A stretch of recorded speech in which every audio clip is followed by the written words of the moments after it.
안녕하십니까. 인생의 거의 모든 것을 지나오신 여러분. 저는 김영석입니다. 올해 저는 100살을 넘겼습니다. 100년이란 세월은 하나의 진실이 수없이 되풀이되는 모습을 지켜보기에 충분한 시간입니다. 사람은 젊을 때 가난을 두려워하지 않지만 나이가 들면 외로움을 두려워하게 된다는 사실, 어느 밤 시계바늘이 자정을 훌쩍 넘기고 냉장고 돌아가는 소리가 또렷이 들릴 만큼 아파트가 고요해질 때 여러분은 문득 이런 생각을 해보신 적이 있으십니까? 내일 내가 사라진다면 누가 알게 될까? 그 아픔은 요란하지 않습니다. 급성질환처럼 갑작스럽지도 않습니다. 그건 겨울 바람이 문틈 사이로 스며들 듯 조용히 다가옵니다. 이른이란 나이가 무서운 이유는 주름이나 흰머리 때문이 아닙니다. 진짜 두려운 건 버려졌다는 느낌입니다. 자녀들은 바쁘고 친구들은 점점 줄어듭니다. 한때 식탁 곁에 앉아있던 사람은 이제 기억 속에만 남아 있습니다. 따뜻하던 방은 어느 순간 썰렁할 만큼 넓게 느껴집니다. 인생을 부산에서 서울로 향하는 KTX 열차에 비유한다면 젊음은 객차가 가득 찬 시간과도 같습니다. 우리는 자리가 없을까 두려워하고 홀로 남겨질까 걱정합니다. 그래서 곁에 더 많은 사람을 붙잡아 두려 했습니다. 그러나 종착역에 가까워져 열차가 속도를 줄일 때가 되어서야 우리는 깨닫습니다. 사람이 많다고 해서 반드시 따뜻한 것은 아니라는 사실을 말입니다. 객차를 시끄럽게 만드는 손님이 있어도 마음은 오히려 텅 비어 있을 수 있습니다. 아주 가까이 앉아 있으면서도 실은 한 번도 나를 이해한 적 없는 사람도 있습니다. 오늘 이 말을 모든 분께 드리는 것은 아닙니다. 아직 가속 구간을 달리고 있고 관계를 더 넓히고 싶으신 분들께는 이 이야기가 아직 필요하지 않을지도 모릅니다. 하지만 이미 이른을 넘기셨다면 어느 오후 한강을 내려다보다가 이유 없이 마음이 가라앉는 순간이 있다면 부디 잠시 머물러 주십시오. 오늘 우리는 아주 솔직한 이야기를 나누려 합니다. 이른을 넘긴 뒤 가장 중요한 두 사람을 잃게 된다면 남은 인생은 절망 속으로 가라앉을 수 있다는 이야기입니다. 그리고 더 중요한 것은 그 일이 일어나지 않게 하려면 어떻게 해야 하는가입니다. 끝까지 들어주십시오. 어쩌면 앞으로의 몇 분 동안 여러분은 자신의 방을 다시 데워줄 불씨를 찾게 될지도 모릅니다. 어떤 부류의 사람이 있습니다. 겉보기에는 매우 친숙해 보입니다. 매일 저녁이면 골목 어기 포장마차에서 만나 보글보글 끓는 매운탕 냄비와 가득 따르는 소주 몇 병을 사이에 두고 시간을 보냅니다. 그들이 나쁜 사람은 아닙니다. 그저 습관처럼 하소연을 할 뿐입니다. 빠르게 변하는 사회를 탓하고 혼란스러운 정치를 탓하고 더 이상 말을 듣지 않는 자녀를 탓합니다. 이야기는 김치 항아리에 오래 담가둔 김치처럼 반복됩니다. 날이 갈수록 더 쉬워지고 뚜껑을 열수록 묵은 냄새가 짙어집니다. 이른을 넘긴 나이에 두려운 것은 어느 한 저녁의 고독이 아닙니다. 날마다 사람들 한가운데 앉아 있으면서도 마음속이 원망으로만 가득 차는 일입니다. 우리 한국에는 온돌난방이 있습니다. 연탄가스가 밖으로 빠져나가지 못하면 그것은 마루 아래 조용히 쌓입니다. 처음에는 조금 답답할 뿐입니다. 그 다음에는 두통이 오고 결국 숨이 막히게 됩니다. 불평과 한숨으로 가득한 대화도 마찬가지입니다. 한두 번 들으면 안타깝습니다. 그러나 반복되면 그것은 마음속에 쌓이는 연탄가스가 됩니다. 소리 없이 정신을 무겁게 가라앉힙니다. 그들의 이야기를 매일 듣는 일은 너무 짠 김치찌개를 먹는 것과 같습니다. 처음에는 맛이 진하게 느껴집니다. 그러나 시간이 지나면 몸에 수분이 빠지고 심장은 지쳐갑니다. 노년의 에너지는 젊은 시절처럼 풍부하지 않습니다. 그것은 한지처럼 얇습니다. 습기가 조금만 많아도 쉽게 찢어집니다. 저는 인천의 한 아파트에 살던 이 선생을 알고 있었습니다. 은퇴 후 그는 거의 매일 포장마차에 나갔습니다. 집에 있으면 너무 쓸쓸하다고 했습니다. 포장마차에는 그의 이야기를 들어주는 사람이 있고 함께 잔을 부딪힐 사람도 있었습니다. 그러나 그 이야기들은 언제나 불공평함, 그때 그랬더라면 하는 가정, 누구도 해결해 주지 못할 분노를 맴돌았습니다. 그러던 어느 날 그는 가벼운 뇌졸중으로 쓰러졌습니다. 술자리 친구들은 매우 빠르게 사라졌습니다. 전화기는 더 이상 울리지 않았습니다. 아들은 일로 바빴습니다. 늘 침묵에 익숙했던 그의 아내는 간병과 걱정에 지쳐갔습니다. 인천의 그 아파트는 이상하리만큼 차가워졌습니다. 겨울이어서가 아니었습니다. 진짜 온기는 애초에 그 집 안에 머물러 있지 않았기 때문입니다. 그는 제게 오래도록 잊히지 않는 한마디를 했습니다. 나는 다른 사람을 태우려고 장작을 태우면서 정작 우리 집 아궁이는 지키지 못했습니다.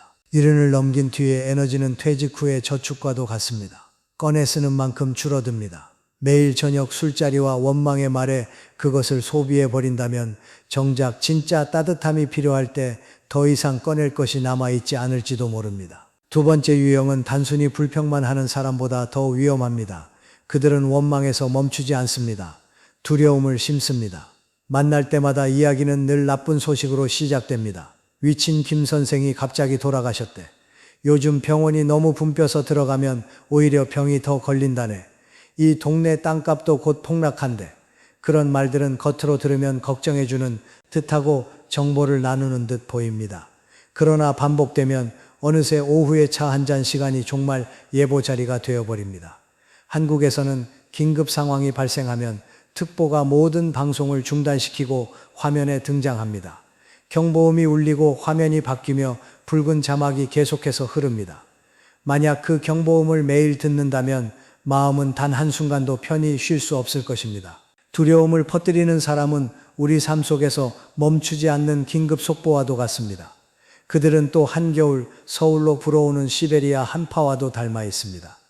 문을 살짝만 열어도 매서운 찬 공기가 순식간에 밀려들어와 옷 사이로 파고듭니다. 처음에는 견딜 수 있을 것이라 생각합니다.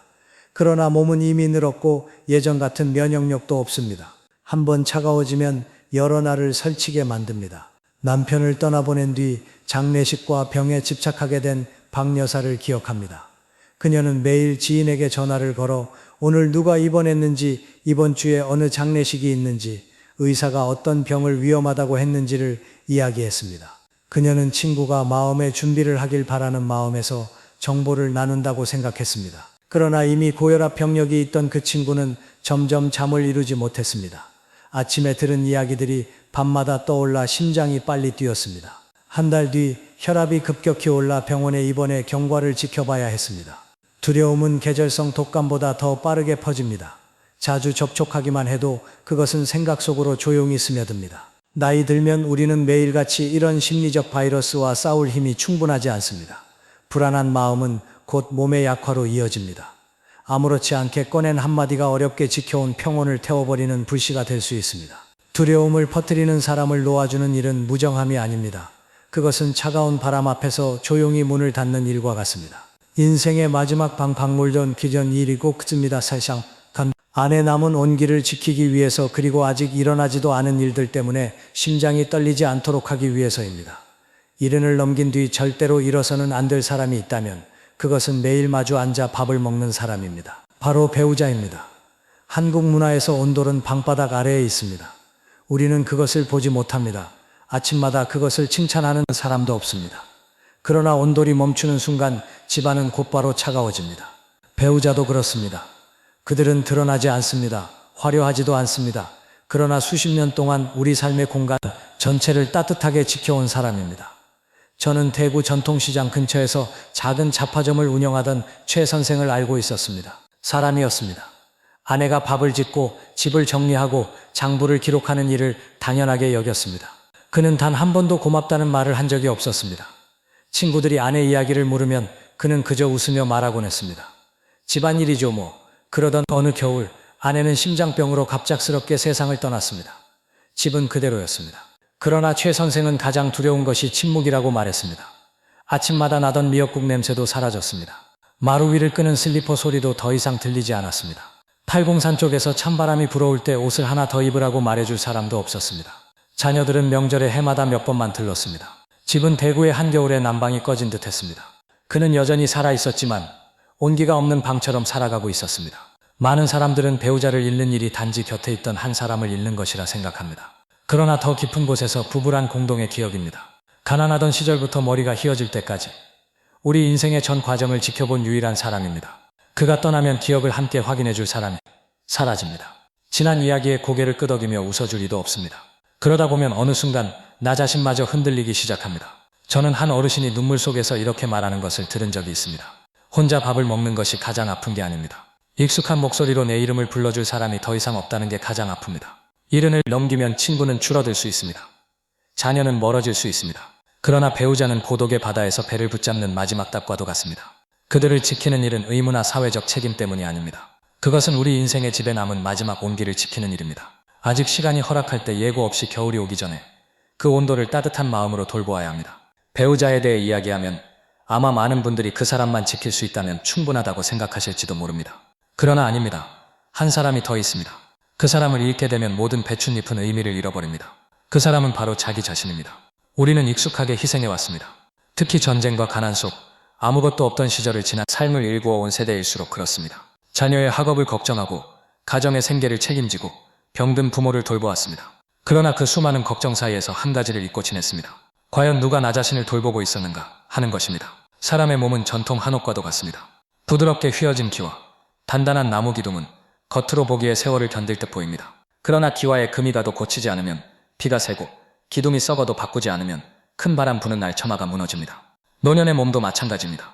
미리 돌보지 않다가 고장이 난 뒤에야 서두르면 이미 늦을 수 있습니다. 저는 남대문 시장에서 40년 넘게 장사를 하던 이 여사를 기억합니다. 겨울에 매서운 추위에도 노점에 서 있었고 여름에 타는 더위에도 하루 쉬지 않았습니다. 한 푼 한 푼 아끼며 자신을 위한 따뜻한 외투 한 벌도 사지 않았습니다. 모든 것은 자녀를 위한 것이었습니다. 그녀가 일흔이 되었을 때 의사는 위암을 진단했습니다. 그 순간 평생을 바쳐 헌신했던 자녀들 사이에서 다툼이 시작되었습니다. 누가 병원비를 낼 것인가, 누가 번갈아 간병할 것인가를 두고 집안의 공기가 무거워졌습니다. 어느 날 이 여사는 오랜 친구의 손을 잡고 눈물 속에서 이렇게 말했습니다. 나를 가장 먼저 버린 사람은 바로 나 자신이었어요. 나는 한 번도 스스로에게 괜찮으냐고 묻지 않았어요. 그 말은 제게 오래도록 생각할 거리를 남겼습니다. 자신을 하찮게 여기는 일은 곧 자기 삶의 풍수를 무너뜨리는 일입니다. 동양의 관념에서 좋은 기운이 모이는 집은 문이 단단하고 지붕이 새지 않으며 기초가 견고해야 합니다. 만약 우리가 몸을 돌보지 않고 마음의 평안을 지키지 않으며 매일 작은 기쁨 하나 허락하지 않는다면 그것은 영혼의 집을 지키는 문을 스스로 떼어내는 것과 다르지 않습니다. 70을 넘긴 뒤 자신을 돌보는 일은 이기심이 아닙니다. 그것은 자신의 인생에 대한 마지막 책임입니다. 건강하고 평안해야 비로소 곁에 있는 사람을 제대로 사랑할 수 있습니다. 집의 주인이 떠나버리면 온돌이 아무리 따뜻해도 그 공간은 껍데기에 불과합니다.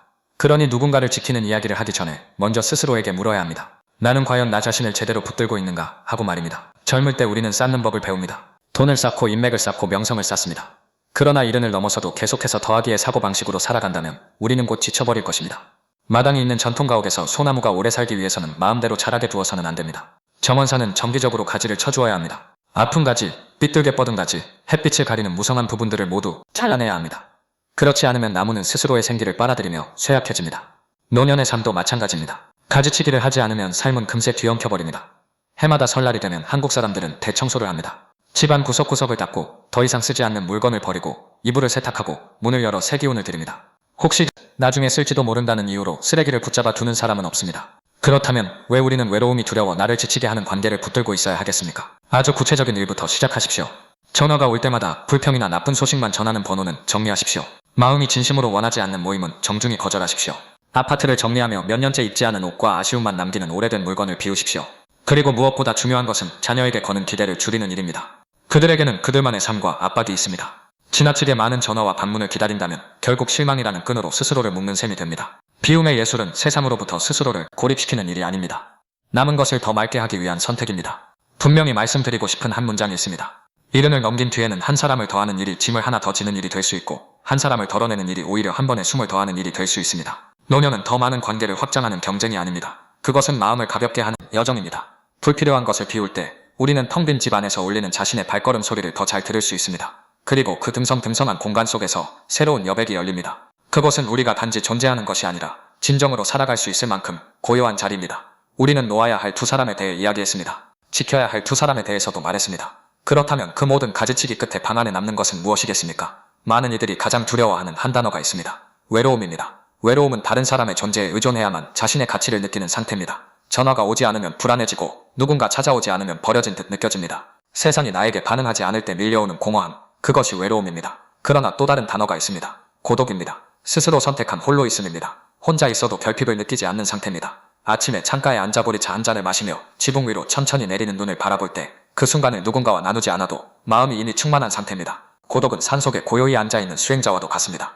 요란하지 않고 드러내지 않지만 내면은 바위처럼 단단합니다. 저는 매주 토요일 아침마다 혼자 북한산을 오르는 이른의 한 어르신을 만난 적이 있습니다. 그는 이렇게 말했습니다. 내가 산에 가는 건 건강을 증명하려는 게 아니에요. 내 발걸음 소리를 듣기 위해서입니다. 그는 누군가와 함께 가기를 기다리지 않았습니다. 그렇다고 세상을 향해 문을 닫지도 않았습니다. 그는 버려지는 대신 스스로 홀로 있음을 선택했습니다. 혼자 있을 줄 아는 사람은 결코 버려지지 않습니다. 이른을 넘긴 뒤에 만약 우리가 생기를 소모시키는 사람을 놓아주었다면, 두려움을 심는 이들 앞에 문을 닫았다면, 배우지를 온돌처럼 지켜냈다면, 그리고 영혼의 한옥에서 주인이 자기 자신을 지켜냈다면 그 뒤에 남는 고독은 더 이상 두렵지 않습니다. 그것은 필요한 여백이 됩니다. 해질 무렵 한강 위로 노을빛이 반짝입니다. 멀리서 도시는 여전히 소란스럽습니다. 그러나 작은 방 안에는 세 가지만 있으면 충분합니다. 배우자, 자기 자신, 그리고 고요함. 더 필요하지 않습니다. 더 많을 필요도 없습니다. 오늘의 말들 속에서 마음에 남는 것이 있다면 우리가 이 여정을 함께 걸었다는 표시로 감사합니다. 라는 한마디를 남겨주십시오. 그리고 이곳이 조금이나마 따뜻함을 드린다면 마음이 무거워질 때 다시 돌아와 앉아 조용히 털어놓을 수 있도록 채널을 구독해 주십시오. 결국 우리가 찾는 것은 많은 사람이 아닙니다. 바로 맞는 사람이, 그리고 자기 자신과 마주해도 더 이상 두렵지 않은 한마음입니다. 거리엔 한국, 밤야말 하레시, 마니시, 바보 믿음, 마노련 겜덕, 금메대 울리에, 마너를 올려올 마모그복의 대비를 받지 않고,